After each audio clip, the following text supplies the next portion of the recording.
나는 오늘 시어머니의 환갑잔치에서 식모 취급을 받으며 음식 나르는 일을 강요당했다. 내 마음은 찢어지는 듯 아팠지만 이 지옥 같은 현실을 벗어날 희망조차 보이지 않았다. 과연 나는 이 끝없는 절망 속에서 벗어날 수 있을까? 구독과 좋아요는 다음 화를 제작하는 큰 힘이 됩니다.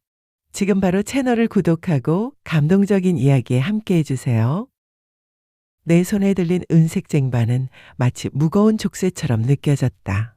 쟁반 위에는 뽀얀 국물이 담긴 사기 그릇 몇 개가 위태롭게 균형을 잡고 있었고 나는 혹여나 엎지를까 발걸음을 조심했다. 오늘은 시어머니 오여사의 환갑잔치. 내게는 그저 또 하나의 지옥 같은 날일 뿐이었다. 아침부터 나는 주방에서 시누이 김수진과 시어머니의 온갖 잔소리를 들으며 음식 준비를 해야 했다. 손끝은 칼질로 아려왔고 등어리는 쉴 틈 없이 움직인 탓에 뻐근하게 굳어버렸다. 주방의 뜨거운 열기는 내 지친 몸에 고스란히 스며들어 땀방울이 이마에서부터 관자놀이를 타고 흘러내렸다. 앞치마는 이미 축축하게 젖어 몸에 착 달라붙었다. 거울에 비친 내 모습은 초점 잃은 눈동자와 푸석한 피부를 가진 도무지 40대 초반이라고는 믿기지 않는 늙고 지친 여인이었다. 나는 애써 고개를 저어 잡념을 털어내려 했다. 지금은 이런 생각을 할 때가 아니었다.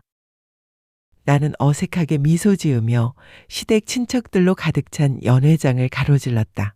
화려한 연회복을 입은 사람들 사이에서 나는 때 묻은 앞치마를 두른 채 홀로 이질적인 존재였다. 그들의 시선이 칼날처럼 느껴졌다. 저게 누구야? 아유, 지수 씨잖아. 아직도 저러고 사나 봐.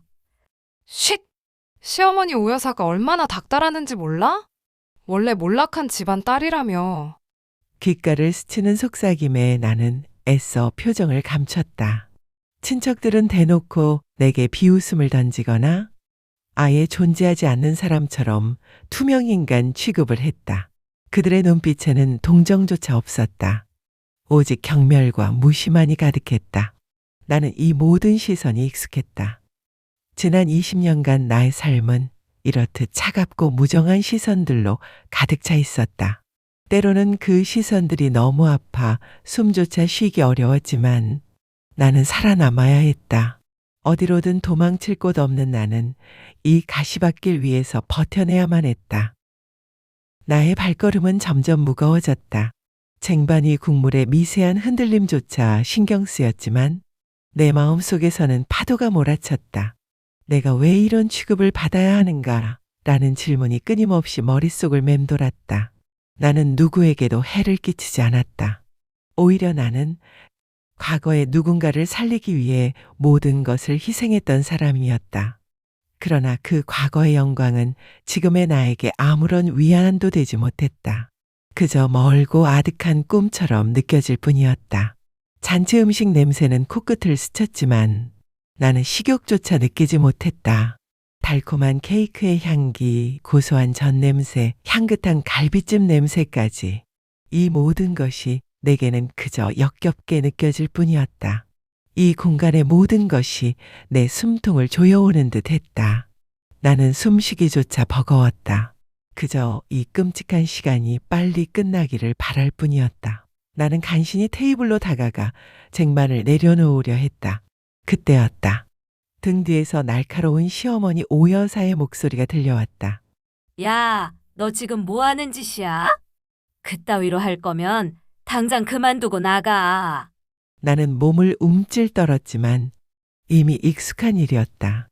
잔치에 참석한 손님들의 시선이 일제히 나에게로 향했고 그들의 눈빛에는 조소와 경멸이 뒤섞여 있었다.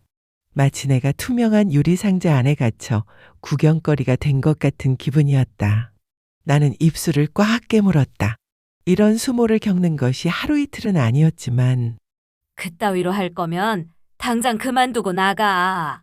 나는 몸을 움찔 떨었지만 이미 익숙한 일이었다. 잔치에 참석한 손님들의 시선이 일제히 나에게로 향했고 그 소리는 내 안의 절규와 같았다.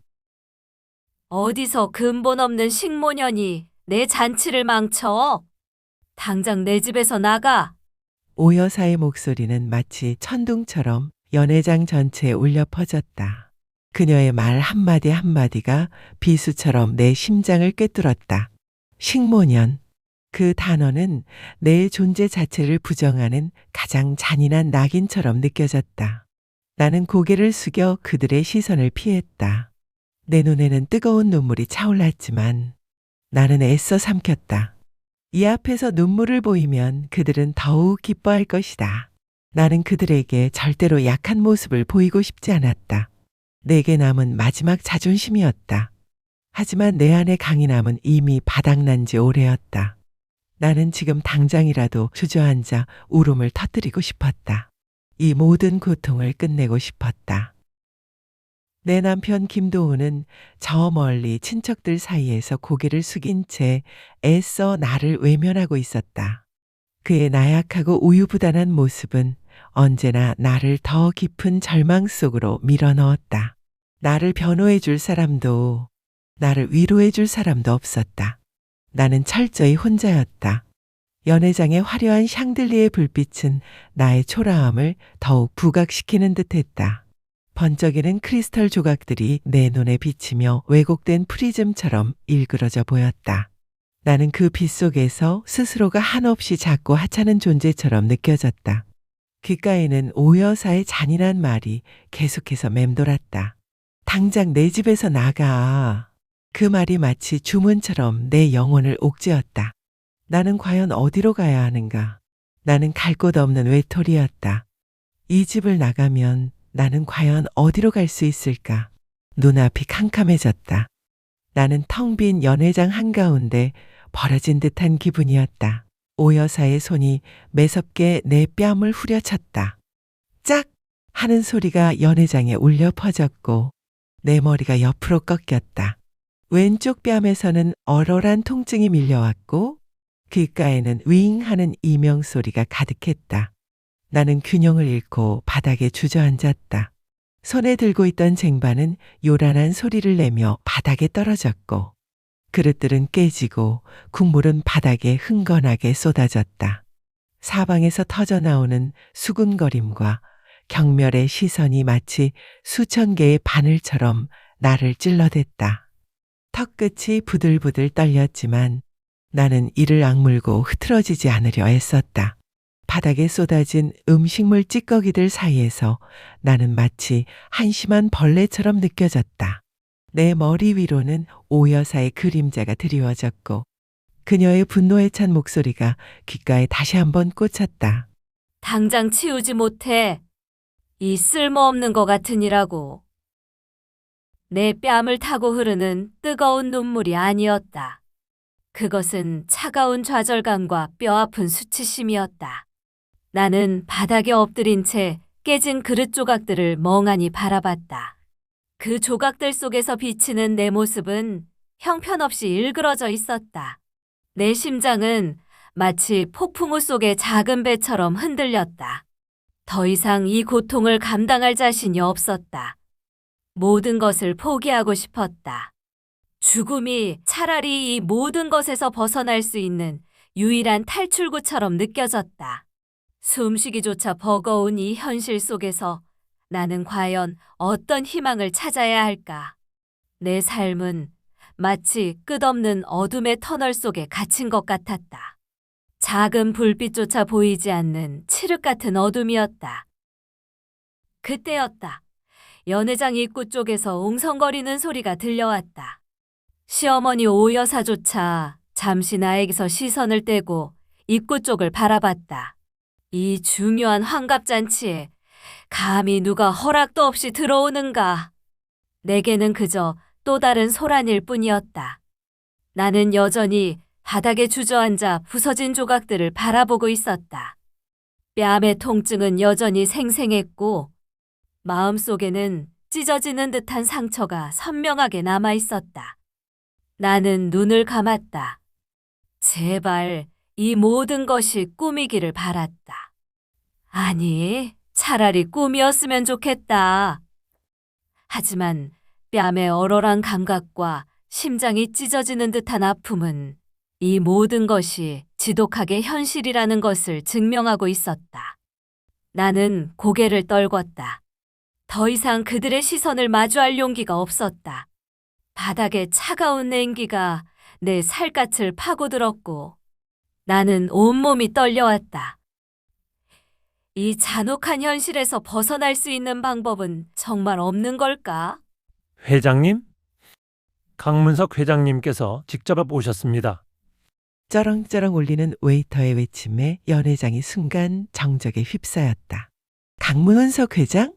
JS그룹의 강문석 회장? 내 귀를 의심했다. 그 이름은 감히 이 시댁의 잔치에 초대될 만한 인물이 아니었다. 시어머니 오 여사조차도 눈을 크게 뜨며 입을 떡 벌렸다. 그녀의 얼굴에는 방금 전까지 나에게 퍼붓던 분노 대신 경악과 환희가 뒤섞인 복잡한 감정이 스쳐 지나갔다. 나는 여전히 바닥에 주저앉은 채 고개를 들지 못했다. 내게는 그저 또 다른 귀빈의 등장일 뿐이었다. 이 모든 소동과 나 자신의 처지가 너무나 동떨어져 있었다. 웅성거림이 다시 시작되었다. 이번에는 이전과는 다른 종류의 흥분과 기대감이 섞인 소리였다. 사람들이 입구 쪽으로 시선을 집중하는 것이 느껴졌다. 나는 바닥에 쏟아진 음식물 찌꺼기들 사이에서 몸을 웅크렸다. 차가운 바닥의 감촉은 내 얼어붙은 마음을 더욱 시리게 했다. 시야는 흐릿했지만 나는 내 처지가 이토록 비참하다는 사실을 다시 한번 절감했다. 사람들의 시선은 더 이상 나에게 집중되지 않았다. 그들은 새로운 등장인물, 거대한 권력의 상징인 강문석 회장에게 모든 관심을 빼앗겼다. 나는 잠시 동안 그들의 관심에서 벗어날 수 있었지만 그것이 내 비참함을 가려주는 것은 아니었다. 오 여사는 언제 나를 모욕했냐는 듯 환한 웃음을 지으며 허둥지둥 몸을 일으켰다. 그녀는 주름진 드레스 자락을 정리하며 발걸음을 재촉했다. 강 회장님, 어서 오십시오. 이런 누추한 곳까지 친히 왕림해 주셔서 영광입니다. 그녀의 목소리는 방금 전과는 180도 달라져 있었다. 마치 꿀이라도 바른 듯 달콤하고 아첨으로 가득 찬 목소리였다. 나는 그 소리를 들으며 씁쓸하게 웃었다. 저것이 바로 시어머니의 본 모습이었다. 강한 자에게는 한없이 약하고 약한 자에게는 한없이 강한 그녀의 비열함. 나는 여전히 바닥에 주저앉아 있었다. 내 뺨은 여전히 화끈거렸지만 왠지 모르게 한기가 등골을 타고 흘러내렸다. 이 상황이 어떤 방향으로 흘러갈지 감히 상상조차 할 수 없었다. 그저 나는 이 공간이 주는 압도적인 분위기에 짓눌릴 뿐이었다. 모든 것이 낯설고 두려웠다. 연회장 입구에서부터 묵직한 카리스마가 밀려왔다. 수십 명의 검은 양복을 입은 수행원들이 일사불란하게 움직이며 길을 열었고 그 중앙에 한 남자가 압도적인 존재감을 드러내며 걸어왔다. 그의 걸음걸이 하나하나에 강한 힘과 자신감이 묻어났다. JS그룹의 강문석 회장이었다. 나는 고개를 들어 그의 모습을 얼핏 보았다.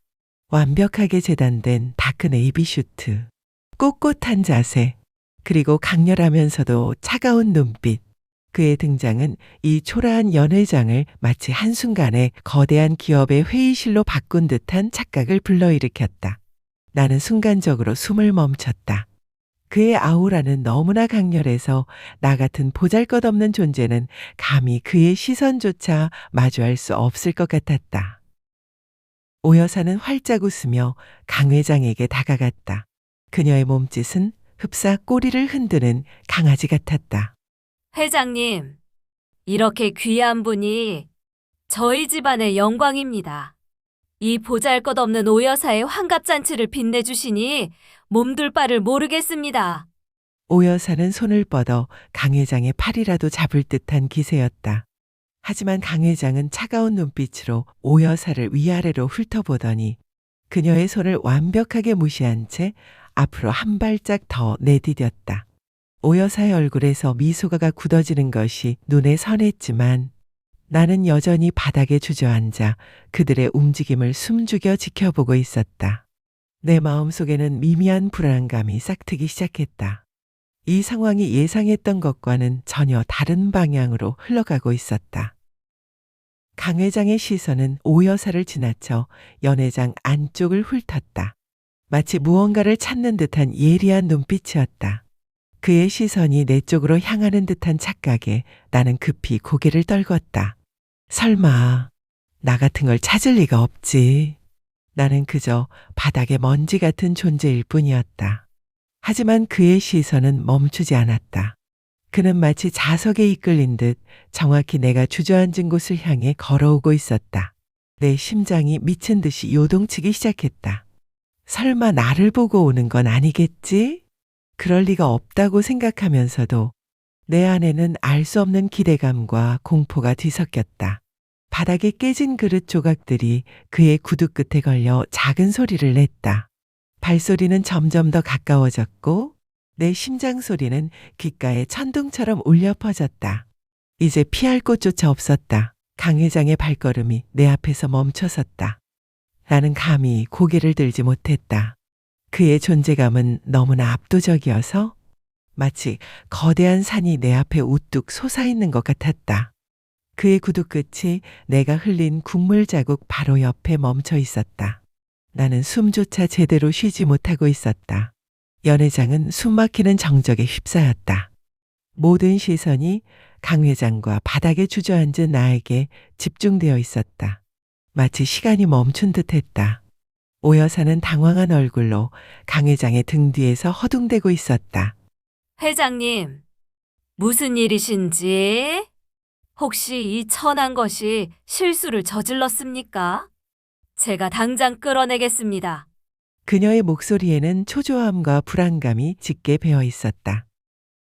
하지만 강 회장은 오 여사의 말을 들은 척도 하지 않았다. 그는 차가운 시선으로 오 여사를 한번 힐끗 보더니 그녀를 거칠게 밀쳐냈다. 오 여사는 균형을 잃고 비틀거리며 바닥에 엉덩방아를 찧었다. 하는 짧은 비명과 함께 그녀의 화려한 드레스 자락이 바닥에 나뒹굴었다. 연회장의 모든 하객들이 경악하는 소리가 들려왔다. 나는 눈을 크게 떴다. 오 여사가 이렇게 무시당하는 모습은 처음이었다. 언제나 고고하고 남을 짓밟는 데 익숙했던 그녀가 바닥에 나뒹구는 모습은 내게 묘한 충격을 안겨주었다. 하지만 나는 여전히 이 상황을 이해할 수 없었다. 왜 강 회장이 나를 보고 이곳에 왔을까? 무슨 연유로 오 여사를 밀쳐낸 것일까? 강 회장의 시선은 다시 나에게로 돌아왔다. 나는 그의 그림자 아래 갇혀 있었다. 그의 눈빛은 얼음처럼 차가웠지만 왠지 모르게 그 속에 아련한 무언가가 담겨 있는 것 같았다. 나는 알 수 없는 감정에 휩싸였다. 공포와 혼란, 그리고 아주 희미한 기대감. 이 모든 감정이 뒤섞여 내 심장을 더욱 거세게 몰아붙였다. 그는 아무 말 없이 나를 내려다보고 있었다. 그 침묵은 연회장의 시끄러운 소음보다 더 크게 내 귀에 울렸다. 바닥에 쏟아진 음식물 찌꺼기들 사이에서 나는 한없이 작아지는 기분이었다. 그의 시선은 마치 나를 꿰뚫어 보는 듯 했다. 내 가장 깊은 곳에 숨겨둔 비밀까지도 전부 꿰뚫어 보는 듯한 날카로운 시선이었다. 나는 침을 꿀꺽 삼켰다. 다음 순간 무슨 일이 벌어질지 감히 예측할 수 없었다. 믿을 수 없는 광경이 내 눈앞에 펼쳐졌다. 강문석 회장이, 그 막강한 JS그룹의 수장이 최고급 슈트가 바닥에 음식물로 더러워지는 것도 아랑곳하지 않고 내 앞에 무릎을 꿇는 것이 아닌가. 털썩하는 소리와 함께 그의 단단한 무릎이 차가운 대리석 바닥에 닿았다. 연회장은 다시 한번 정적에 휩싸였다. 이번에는 이전과는 차원이 다른 절대적인 침묵이었다. 마치 모든 공기가 사라진 듯한 느낌이었다. 나는 눈을 비볐다. 이것이 현실이라고는 도저히 믿기지 않았다. 환각인가? 아니면 끔찍한 악몽 속에서 헤매고 있는 것인가? 내 심장이 발작적으로 뛰었다. 나는 그의 얼굴을 멍하니 바라봤다. 그의 눈빛은 여전히 강렬했지만 그 속에는 이전에 없던 형언할 수 없는 애틋함과 간절함이 담겨 있었다. 그리고 그 입에서 나온 말은 내 존재의 근원을 뒤흔드는 충격적인 고백이었다. 누님, 드디어 찾았습니다. 30년 전 죽어가던 소년에게 심장을 다시 뛰게 해주셨던 한지수 누님 맞으시죠? 그의 목소리는 낮고 진중했지만 그 속에는 오랜 시간 갈망해왔던 간절함이 고스란히 묻어 있었다. 누님이라는 단어는 내게 너무나 낯설고 이질적이었다. 지난 20년간 나는 단 한 번도 존중받는 존재가 아니었으니까. 나는 그의 말을 이해할 수 없었다. 30년 전 죽어가던 소년, 심장을 다시 뛰게 해줬다. 혼란스러움이 머릿속을 가득 채웠지만 그의 눈빛은 너무나 진지했다. 나는 고개를 갸웃거렸다. 30년 전 나는 아주 어린 소녀였다. 그때의 기억은 희미했지만 내게는 분명 잊을 수 없는 아픈 기억이 하나 있었다. 부모님이 돌아가시고 남긴 유일한 전 재산이었던 수술비를 나는 생면부지에 죽어가는 소년에게 내주었던 적이 있었다. 그 소년의 이름은 알지 못했지만 나는 그 아이의 절박한 눈빛을 잊을 수 없었다. 하지만 그 모든 일은 나의 기억 속 깊은 곳에 묻혀 있었다. 그가 어떻게 그 사실을 알 수 있을까? 내 눈은 혼란스러움으로 가득 찼고 입술은 바짝 말랐다. 내 몸속 피가 차갑게 식어가는 것을 느꼈다. 강 회장은 주저함 없이 고급 슈트 안주머니에서 낡은 쪽지와 빛바랜 영수증 한 장을 꺼내 보였다. 그의 손에 들린 종이들은 마치 오랜 보물처럼 소중하게 다루어졌다. 나는 그의 손에 들린 그것들을 멍하니 바라봤다. 나의 시선은 낡은 종이에 박혔고 그 순간 내 머릿속에서 잊고 지냈던 기억의 파편들이 섬광처럼 스쳐 지나갔다. 30년 전 나는 어린 나이에 부모님을 여의고 절망에 빠져 있었다. 부모님이 남긴 것은 작은 오두막과 나의 심장병 수술을 위한 유일한 재산뿐이었다. 하지만 병원 복도에서 나는 죽어가던 한 어린 소녀를 만났다. 초점 없는 눈빛으로 겨우 숨을 쉬고 있던 그 아이. 그 아이의 부모님은 치료비가 없어 발을 동동 구르고 있었다. 그때 나는 낡은 쪽지에는 삐뚤빼뚤한 글씨로 저의 작은 성의가 이 아이에게 새 생명을 주기를 바랍니다. 이름 없는 천사올림이라고 적혀 있었다. 그것은 내가 당시 병원에 남겼던 쪽지였다. 내 글씨였다. 그리고 함께 있던 영수증은 내가 나의 수술비를 그 소년의 이름으로 병원에 기부했다는 증거였다. 나는 두 손으로 입을 틀어막았다. 억지로 외면하고 잊으려 했던 과거의 기억이 거대한 파도처럼 나를 덮쳐왔다. 그때의 나는 정말로 이름 없는 천사였다. 나의 삶이 얼마나 비참해질지 알면서도 나는 그 아이의 생명을 구하기 위해 내 모든 것을 걸었다. 그것이 나의 마지막 희망이자 순수함이었다.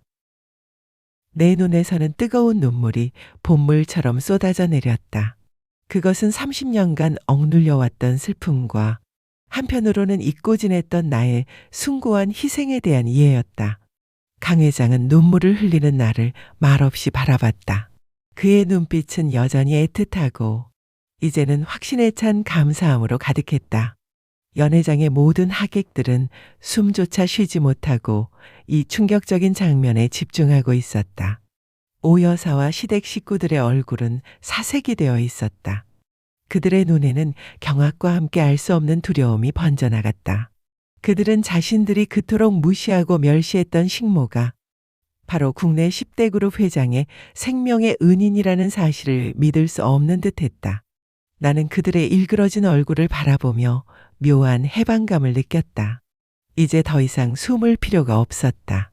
나의 진짜 과거가 드디어 세상에 드러나는 순간이었다. 강 회장은 무릎을 꿇은 자세 그대로 차가운 눈빛으로 오 여사와 시댁 식구들을 향해 고개를 돌렸다.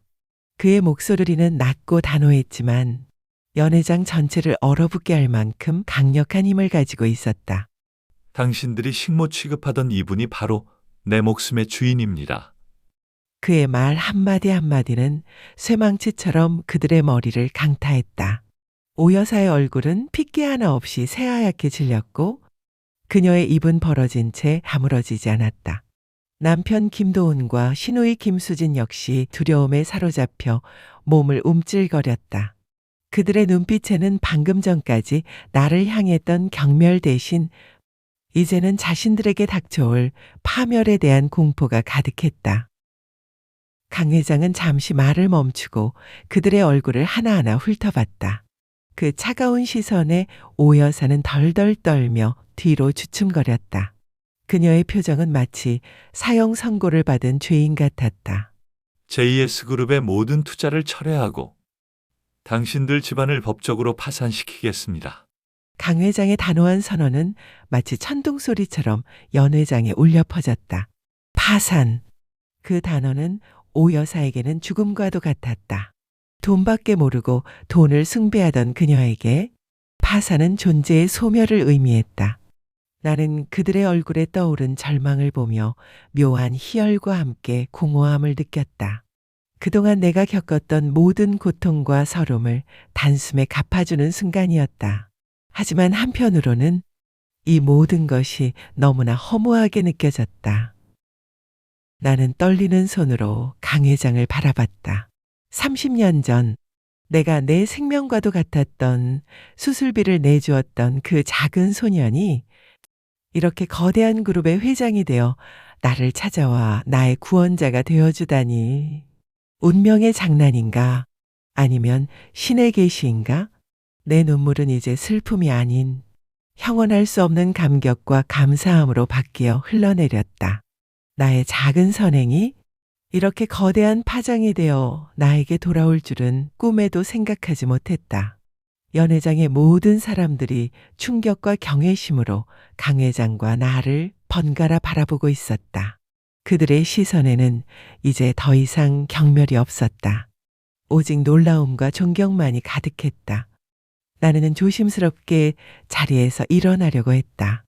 나의 다리는 여전히 후들거렸지만 내 마음속에는 이제 더 이상 바닥에 주저앉아 있을 필요가 없다는 강한 확신이 샘솟았다. 나는 천천히 몸을 일으켰다. 다리가 후들거렸지만 나는 넘어지지 않았다. 강 회장이 나의 손을 조심스럽게 잡아주었고 나는 그의 따뜻한 손길에 의지해 완전히 일어섰다. 내 눈은 여전히 촉촉했지만 더 이상 슬픔이나 절망의 눈물이 아니었다. 그것은 새로운 시작을 알리는 희망과 감격의 눈물이었다. 나는 주변을 둘러봤다. 방금 전까지 나를 비웃고 경멸하던 모든 이들이 이제는 경외로운 시선으로 나를 바라보고 있었다. 그들의 눈빛 속에서 나는 나 자신, 한지수라는 이름의 존재감을 비로소 느낄 수 있었다. 30년 만에 나는 드디어 나의 자리로 돌아온 것 같았다. 누님, 이제 더 이상 이곳에 계실 필요 없습니다. 제가 모셔다 드리겠습니다. 강 회장의 목소리는 부드러웠지만 단호함이 느껴졌다. 나는 말없이 고개를 끄덕였다. 더 이상 이 지옥 같던 시댁에 미련은 없었다.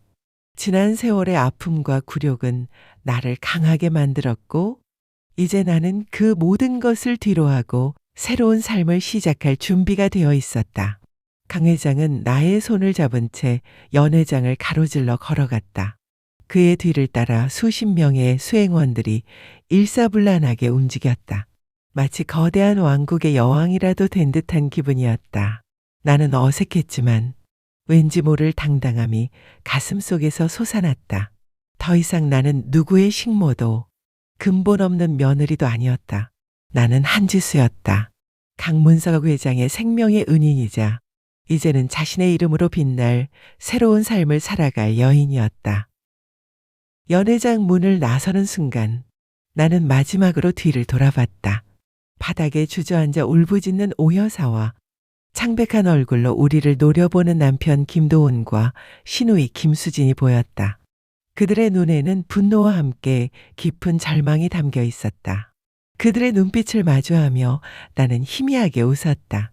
안녕, 나의 과거요. 나는 그들을 용서할 수도 이해할 수도 없었지만 더 이상 그들에게 얽매이지 않으리라 다짐했다. 나는 강 회장의 호의를 받으며 지옥 같던 시댁을 완전히 벗어났다. 따뜻한 햇살이 내 얼굴을 비췄다. 차가운 연회장 안과는 너무나 다른 포근하고 밝은 세상이었다.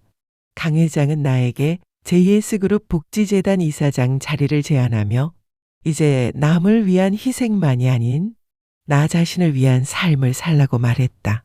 나는 그의 제안을 받아들였다. 이제 나의 제2의 인생이 시작될 것이다. 나의 이름 한지수. 그 이름 석자가 세상에 당당히 빛나는 날이 올 것이다. 나는 강 회장의 따뜻하고 단단한 손길에 의지해 비틀거리는 몸을 완전히 일으켜 세웠다. 나의 눈은 여전히 젖어 있었지만 그 눈물은 더 이상 슬픔이나 절망의 소금물이 아니었다.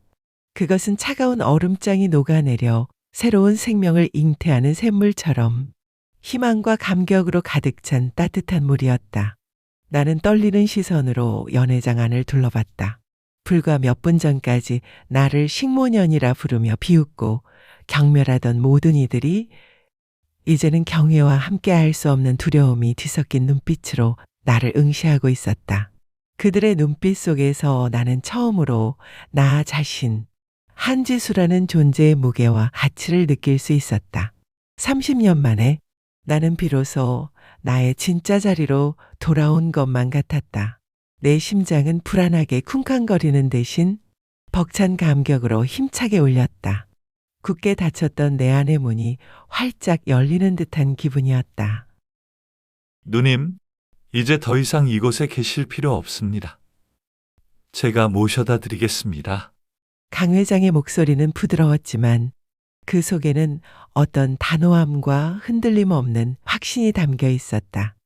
나는 말없이 고개를 끄덕였다. 내 입술은 바싹 말라 있었지만 그 순간 어떤 말도 필요하지 않았다. 더 이상 이 지옥 같던 시댁의 미련은 한 조각도 남아마 있지 않았다.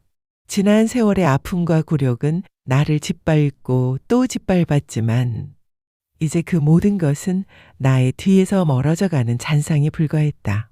나는 그 모든 것을 뒤로하고 새로운 삶을 시작할 준비가 되어 있었다.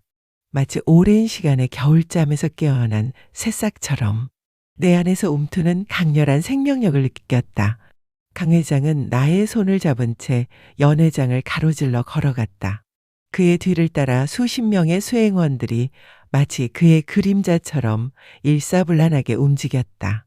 그들의 발걸음은 절도 있었고 그들의 시선은 오직 강 회장과 나에게만 고정되어 있었다.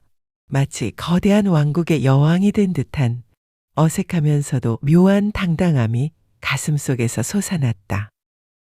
나는 그들의 시선 속에서 더 이상 누구의 식모도 근본 없는 며느리도 아니었다. 나는 한지수였다.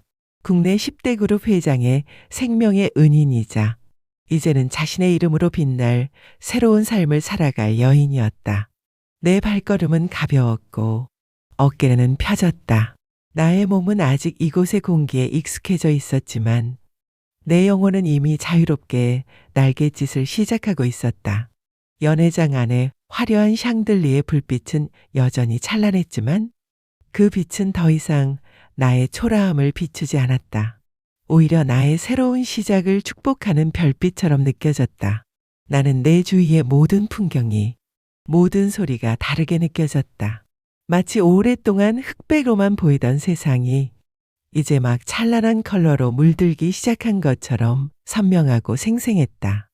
강 회장의 손에서 전해지는 따뜻한 온기가 내 심장까지 스며들어 얼어붙었던 나의 마음을 녹여내고 있었다. 연회장 문을 나서는 순간 차가운 밤 공기가 내 뺨을 스쳤다. 실내의 답답하고 무거운 공기와는 확연히 다른 상쾌하고 자유로운 기운이었다. 나는 깊게 숨을 들이쉬었다. 폐 속 가득 채워지는 신선한 공기는 마치 내 영혼을 정화하는 듯 했다. 차가운 공기 속에서 은은한 꽃향기가 풍겨왔다. 정원 어딘가에서 피어나는 밤꽃의 향기일까? 나는 눈을 감고 그 향기를 음미했다.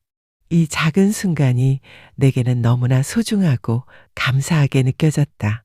강 회장은 여전히 내 손을 잡은 채 나를 조용히 이끌었다. 그의 시선은 부드럽게 나를 향해 있었고 그 눈빛 속에서 나는 흔들림 없는 지지와 따뜻한 보호를 느꼈다. 그의 존재 자체가 내게는 거대한 방패이자 든든한 버팀목이 되어주고 있었다. 나는 잠시 걸음을 멈추고 뒤를 돌아봤다. 화려한 불빛으로 가득 찬 연회장은 여전히 빛나고 있었지만 그 빛은 더 이상 나를 유혹하거나 억압하지 않았다. 이제 그곳은 내게 아무런 의미도 없는 그저 지나온 과거의 흔적일 뿐이었다. 창문 너머로 희미하게 보이는 시댁 식구들의 모습은 마치 아득한 옛날 이야기의 한 장면처럼 멀게 느껴졌다. 그들의 비명과 울부짖음이 환청처럼 귓가를 맴돌았지만 그 소리는 더 이상 내 마음을 흔들지 못했다. 나는 그들을 용서할 수 있을지 아직 알 수 없었다. 하지만 한 가지 확실한 것은 더 이상 그들에게 얽매여 나의 삶을 낭비하지 않으리라는 결심이었다. 그들과의 관계는 이제 차가운 겨울바람에 실려 저 멀리 날아가는 낙엽처럼 완전히 끊어졌다. 강 회장은 내가 뒤돌아보는 것을 기다려 주었다. 그의 인내심과 배려심은 나를 더욱 편안하게 했다. 괜찮으십니까, 누님? 그의 목소리에는 걱정과 함께 은은한 미소가 묻어 있었다. 나는 고개를 끄덕이며 희미하게 웃었다. 네, 괜찮습니다. 정말 감사합니다. 내 입에서 나온 감사합니다라는 말은 너무나 부족했다. 지난 30년간 짊어졌던 무거운 짐을 단숨에 벗어던진 듯한 해방감, 그리고 잊고 지냈던 나의 존재 가치를 되찾게 해준 그에게 어떤 말로도 표현할 수 없는 깊은 고마움이 밀려왔다. 연회장 밖 시원한 밤 공기 속에서 나는 비로소 내 삶의 새로운 장을 열 준비가 되었다는 것을 깨달았다. 하늘에는 수많은 별들이 반짝이고 있었다. 마치 나의 새로운 시작을 축복이라도 하듯 그 별들은 유난히 밝게 빛나고 있었다. 내 발 아래 아스팔트 길은 이전과는 다르게 느껴졌다. 이제 나는 어디든 갈 수 있었다. 어떤 길이라도 선택할 수 있었다. 이전에 갇혀 살았던 작은 유리 상자에서 벗어나 나는 드넓은 세상으로 첫 발을 내딛는 자유로운 영혼이 된 기분이었다. 강 회장이 열어준 최고급 세단의 뒷문으로 들어섰다. 가죽 시트의 부드러운 감촉이 낯설게 느껴졌다. 지난 세월 동안 내가 탔던 차라고는 낡고 허름한 남편의 차나 시장을 오가며 탔던 버스가 전부였다. 차 안은 은은한 가죽 냄새와 함께 차분하고 조용한 분위기가 감돌았다. 외부의 소음은 완벽하게 차단되어 마치 다른 세상에 들어온 듯한 기분이었다.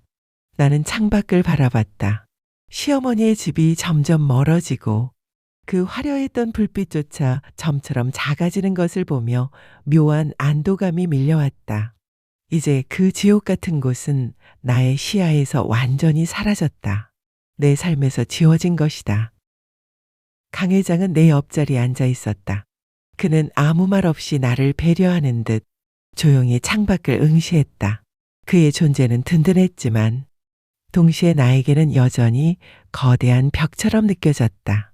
나는 그의 옆에 앉아 있다는 사실 자체가 현실이라고는 믿기지 않았다. 몇 시간 전만 해도 나는 식모라 불리며 뺨을 맞고 바닥에 주저앉아 있던 비참한 존재였다. 그런데 지금 나는 국내 최고 기업 회장의 차에 동승하여 그의 옆자리에 앉아 있다니 이 모든 것이 마치 꿈만 같았다. 내 심장은 여전히 미세하게 떨리고 있었다. 이 감정은 공포도 슬픔도 아닌 설명하기 어려운 복합적인 혼란이었다. 과연 나는 이 갑작스러운 변화를 감당할 수 있을까? 내 머릿속은 수많은 질문들로 가득 찼다. 차는 부드럽게 미끄러지듯 도로 위를 달렸다.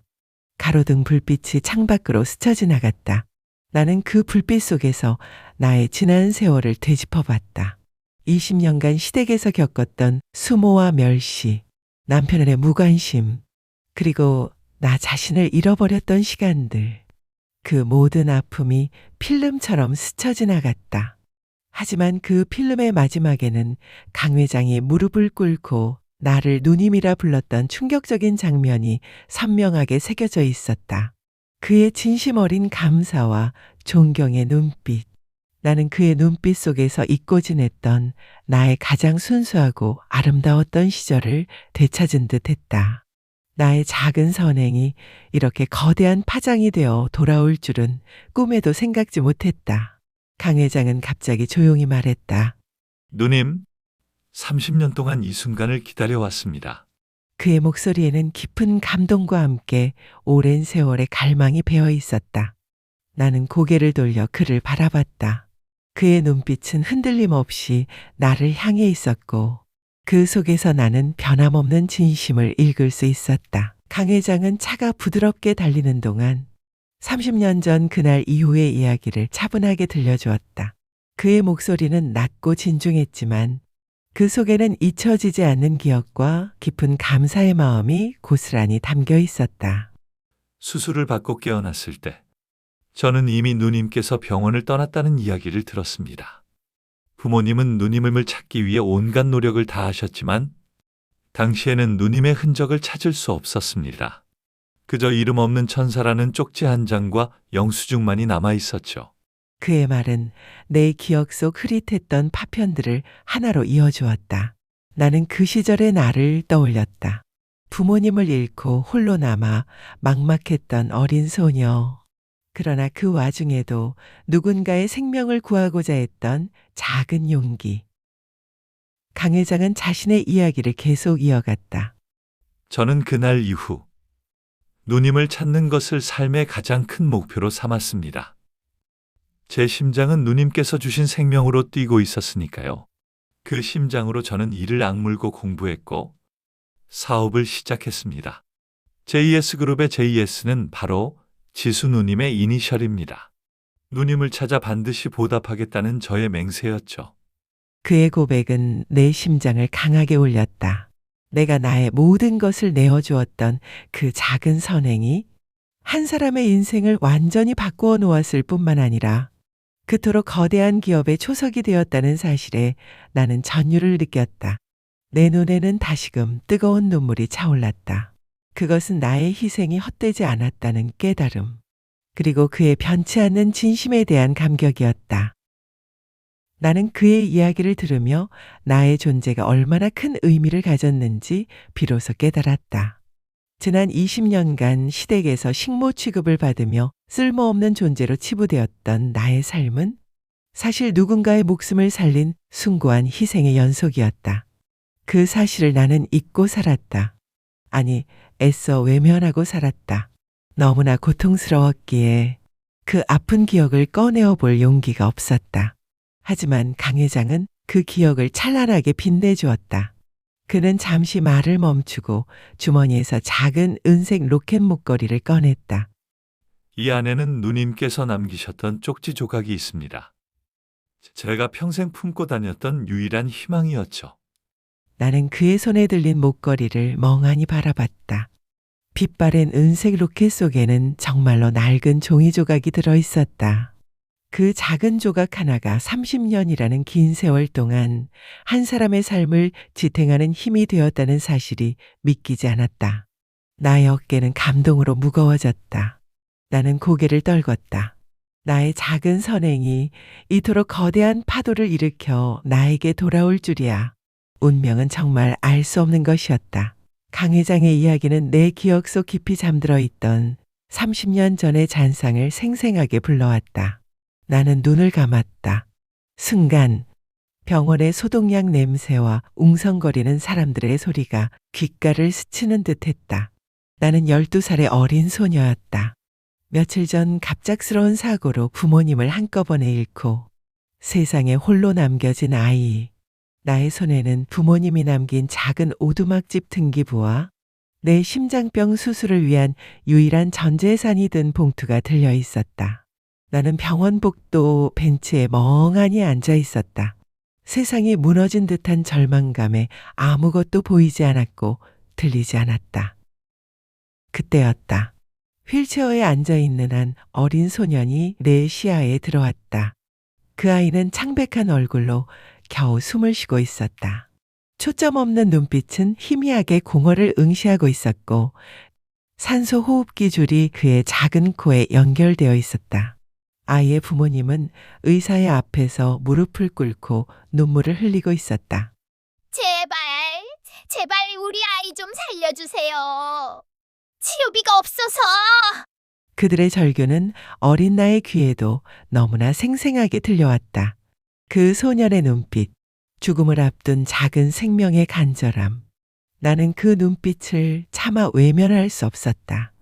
내게는 내 목숨을 살릴 수 있는 유일한 희망이 있었지만 그 아이는 아무런 희망도 없이 죽어가고 있었다.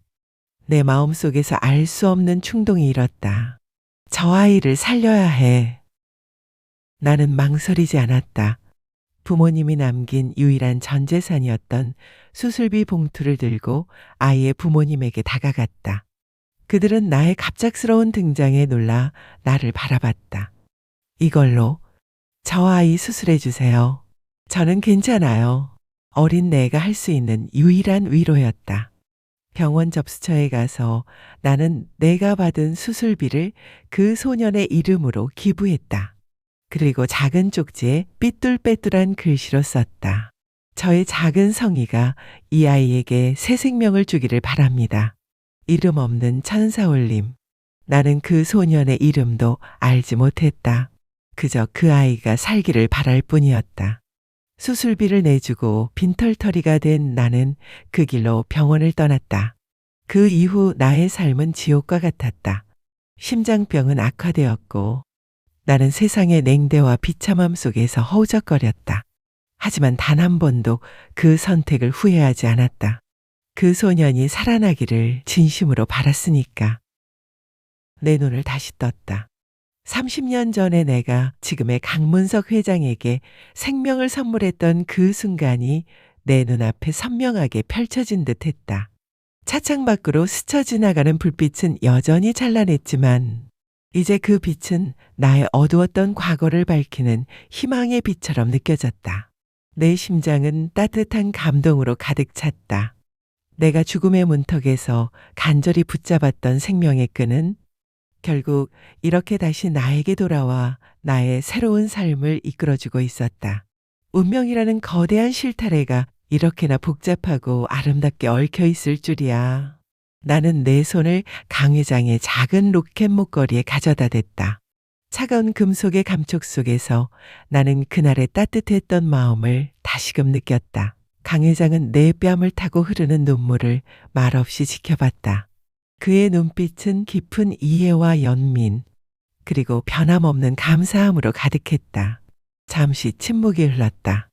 그 침묵은 우리 사이를 감도는 30년 세월의 무게를 말해주는 듯했다. 이윽고 그가 입을 열었다. 그의 목소리는 이전보다 한층 더 진중하고 단호했다.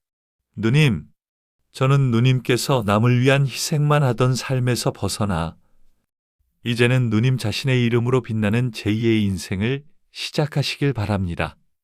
그래서 저는 누님께 JS그룹 복지재단의 이사장 자리를 제안합니다. 그의 말은 내 귀에 천둥처럼 울려 퍼졌다. JS그룹 복지재단 이사장. 그 단어는 내게 너무나 거대하고 현실성 없는 꿈처럼 느껴졌다. 나는 그에게 시선을 고정했다.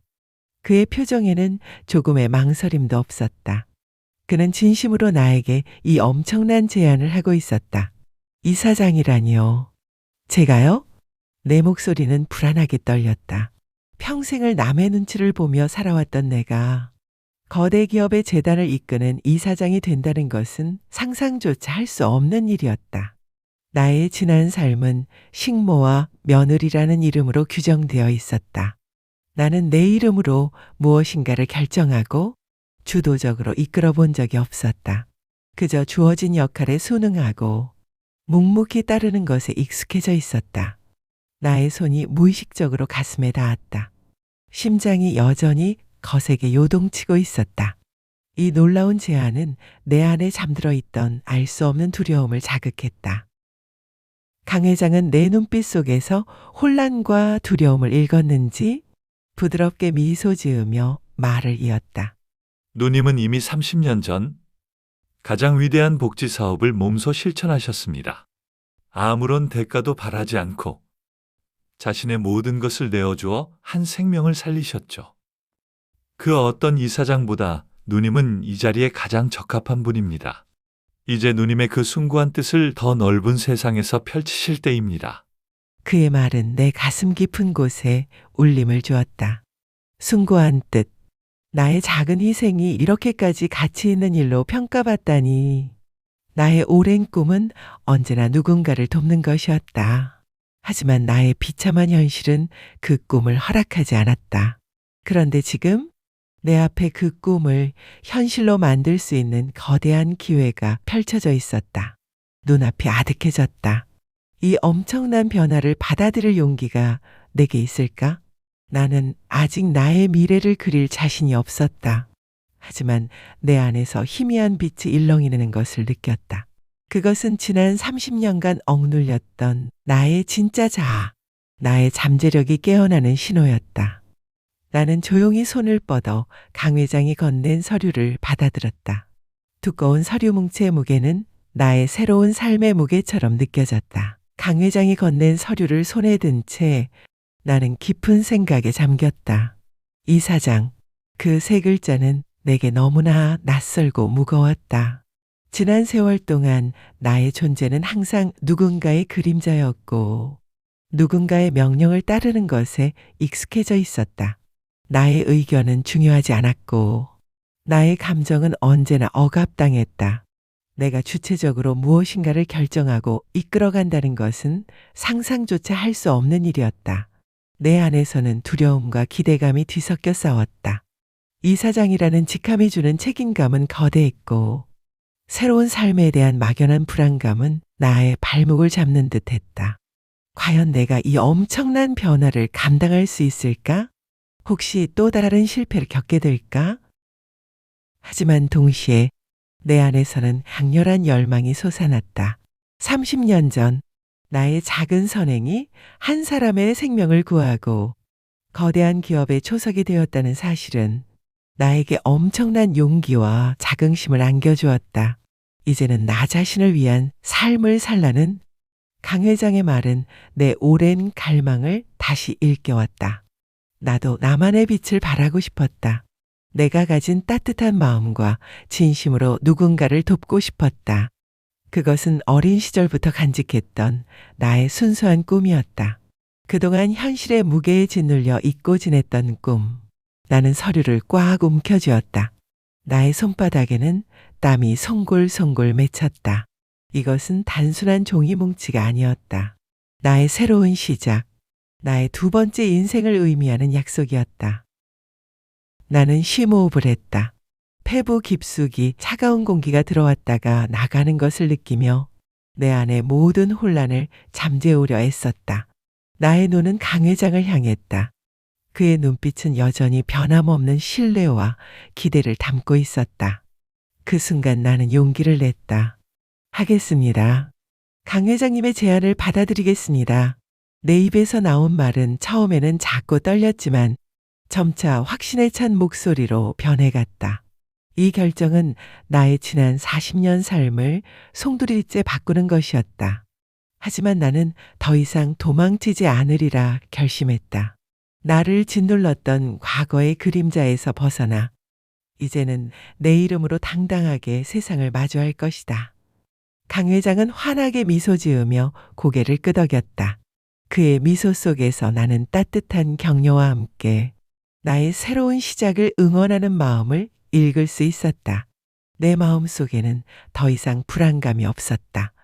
오직 희망과 설렘, 그리고 알 수 없는 자신감만이 가득했다. 나는 긴 터널의 끝에서 환한 빛을 발견한 기분이었다. 이제 나는 그 빛을 향해 힘찬 발걸음을 내디딜 것이다. 차는 어느새 도심의 한 고급 주상복합 아파트 앞에 멈춰섰다. 강 회장은 나를 안내하여 건물 안으로 들어섰다.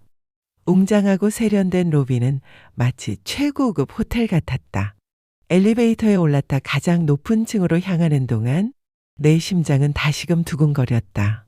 새로운 시작이 바로 이곳에서 펼쳐질 것이라는 예감에 설렘과 함께 약간의 긴장감이 감돌았다. 문이 열리고 나는 강 회장의 안내를 받아 한 아파트 문을 열고 들어섰다. 똑소리와 함께 문이 열리자 눈앞에 펼쳐진 광경은 나를 압도하기에 충분했다. 햇살이 쏟아져 들어오는 넓은 거실은 화려하면서도 따뜻한 분위기였다. 통유리창 너머로는 서울의 야경이 한눈에 내려다 보였다. 내가 평생 살아온 낡은 오두막집이나 시댁의 답답한 아파트와는 차원이 다른 공간이었다. 고급스러운 가구들이 절제된 미학으로 배치되어 있었고 은은한 조명은 공간을 더욱 아늑하게 만들었다.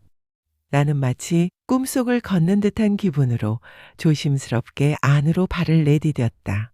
부드러운 카펫이 발끝에 닿는 감촉은 낯설면서도 포근했다. 강 회장은 조용히 말했다. 누님께서 앞으로 지내실 곳입니다. 필요한 모든 것이 준비되어 있습니다. 그의 목소리는 여전히 부드럽고 사려 깊었다. 나는 천천히 거실을 둘러봤다. 눈길이 닿는 곳마다 세심한 배려와 고급스러움이 느껴졌다. 작은 화병에 꽂힌 생화에서는 은은한 향기가 풍겨왔고 벽에 걸린 추상화는 차분하면서도 깊은 울림을 주었다. 내 발걸음은 자연스럽게 통유리창 앞으로 향했다. 창밖으로 펼쳐진 야경은 수많은 별들이 지상에 내려앉은 듯 찬란했다. 나는 창가에 서서 밤하늘을 올려다봤다. 저 하늘의 별들처럼 나도 이제 나만의 빛을 발할 수 있을까? 내 얼굴에 스치는 밤 공기는 차가웠지만 내 마음속에는 따뜻한 희망이 가득 찼다. 문득 한쪽 벽면에 걸린 전신 거울이 눈에 들어왔다. 나는 그 앞에 서서 나 자신을 바라봤다. 거울 속에는 여전히 낡은 옷을 입고 있지만 눈빛만은 이전과는 확연히 달라진 여인이 서 있었다. 지쳐 보이던 눈빛은 사라지고 그 자리에는 새로운 삶에 대한 기대감과 희미한 자신감이 깃들어 있었다. 나는 손을 들어 나의 뺨을 쓸어봤다. 뺨을 때렸던 얼얼한 감각은 사라지고 없었다. 대신 이제는 나의 새로운 시작을 알리는 따뜻한 온기가 느껴졌다. 강 회장은 아파트의 모든 기능과 편의시설을 간략하게 설명해 주었다. 그의 목소리에는 내가 이곳에서 편안하게 새로운 시작을 할 수 있도록 돕고자 하는 진심이 담겨 있었다. 그는 나에게 필요한 모든 것을 제공했지만 동시에 나에게 충분한 공간과 시간을 주었다. 그의 세심한 배려에 나는 다시금 감동했다. 그가 돌아간 후 나는 홀로 거실 소파에 앉았다.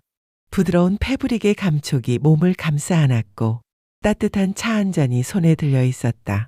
잔에서 피어나는 김이 코끝을 간지렸고 은은한 차향기는 내 마음을 차분하게 가라앉혔다. 나는 눈을 감았다. JS그룹 복지재단 이사장. 그 직함이 내 마음속에서 맴돌았다. 이 엄청난 기회는 내게 새로운 책임감을 부여했다. 나는 더 이상 나만을 위해 살 수 없었다. 이제는 나의 이름으로 강 회장의 뜻을 이어받아 더 많은 사람들에게 희망과 도움을 줄 수 있는 존재가 되어야 했다. 나의 마음 속에는 어린 시절부터 품었던 꿈, 누군가를 돕고 싶다는 순수한 열망이 다시 불타올랐다. 그동안 세상의 냉대와 비참함 속에서 빛을 잃었던 나의 꿈이 이제야 찬란하게 부활하는 듯 했다. 나는 깊게 숨을 들이쉬었다. 내 안에서 강렬한 의지와 목적의식이 차오르는 것을 느꼈다. 내 시선은 거실 한쪽에 놓인 책상으로 향했다. 책상 위에는 새 노트와 펜이 단정하게 놓여 있었다. 나는 천천히 그곳으로 다가가 의자에 앉았다. 펜을 들고 새하얀 노트 위에 나의 이름을 적었다. 한지수. 나의 이름 석자가 이렇게나 낯설고 새롭게 느껴진 것은 처음이었다. 그 아래에는 JS그룹 복지재단 이사장이라는 글자를 천천히 써내려갔다. 글씨를 쓰는 내내 나의 손은 떨렸지만 내 마음은 강한 확신으로 가득 찼다. 나는 이제 더 이상 무기력한 식모가 아니었다. 나는 나의 이름으로 세상에 선한 영향력을 펼칠 수 있는 주체적인 존재였다. 어떤 재단을 만들고 싶을까? 어떤 사람들을 돕고 싶을까? 나는 노트에 나의 생각과 계획들을 하나씩 써내려가기 시작했다. 소외된 아이들을 위한 교육 지원, 어려운 이웃을 위한 의료비 지원, 그리고 무엇보다 가장 중요한 꿈을 잃은 사람들에게 다시 희망을 줄 수 있는 프로그램들. 나의 머릿속은 온통 새로운 아이디어들로 가득 찼다. 창밖을 보니 도시의 불빛들이 여전히 반짝이고 있었다. 그 불빛 하나하나가 나의 새로운 꿈을 밝히는 등대처럼 느껴졌다. 나의 과거는 분명 아팠지만 그 아픔은 이제 나를 더 강하게 만들고 더 넓은 시야를 갖게 해주었다. 나는 펜을 내려놓고 노트 위에 손을 얹었다.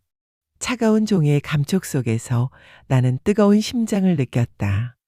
이제 나의 제2의 인생은 시작되었다. 그리고 그 인생은 반드시 빛날 것이다. 나의 이름, 한지수가 세상에 선한 영향력을 펼치는 그날까지 나는 멈추지 않을 것이다. 시간이 얼마나 흘렀을까? 나는 밤늦도록 노트에 빼곡하게 나의 꿈과 계획을 채워 넣었다.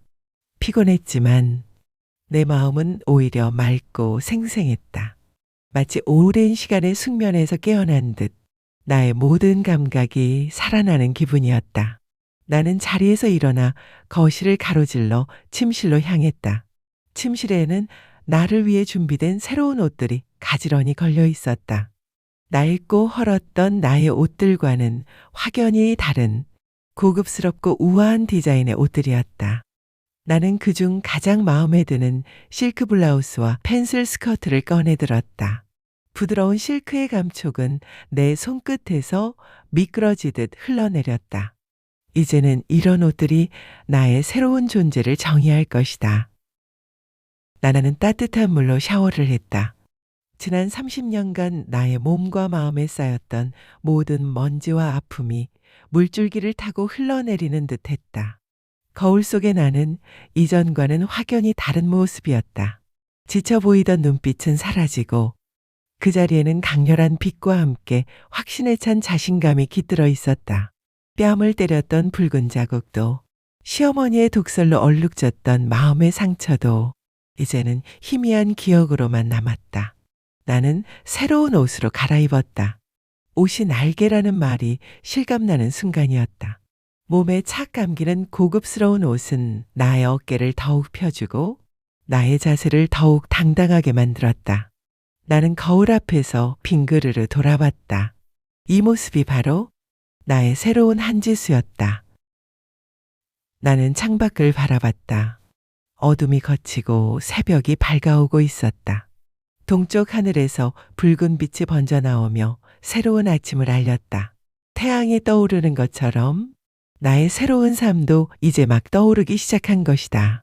나의 지난 과거는 이제 완벽하게 뒤로하고 떠나보낼 시간이었다. 시댁에서의 지옥 같은 삶, 나를 멸시했던 시어머니와 무능했던 남편, 그리고 이기적이었던 시누이, 그들은 더 이상 나의 삶에 영향을 미치지 못할 것이다. 나는 그들을 용서할 필요도 없었고 미워할 힘조차 아까웠다. 그저 그 모든 과거와 작별을 고하고 나의 새로운 길을 걷는 것에 집중할 뿐이었다. 나는 심호흡을 했다. 폐부 가득 신선한 새벽 공기가 들어왔다가 나가는 것을 느끼며 내 안의 모든 과거의 잔재들을 씻어냈다. 나는 이제 JS그룹 복지재단의 이사장, 한지수다. 나의 이름 석자는 더 이상 초라한 식모의 것이 아니었다. 그것은 용기와 희생, 그리고 새로운 희망을 상징하는 이름이었다. 나는 거울을 보며 활짝 웃었다. 자신감 넘치고 당당한 미소.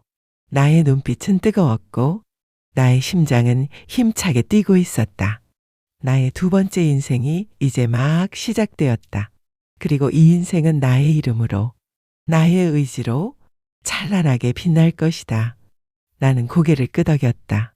모든 준비가 끝났다.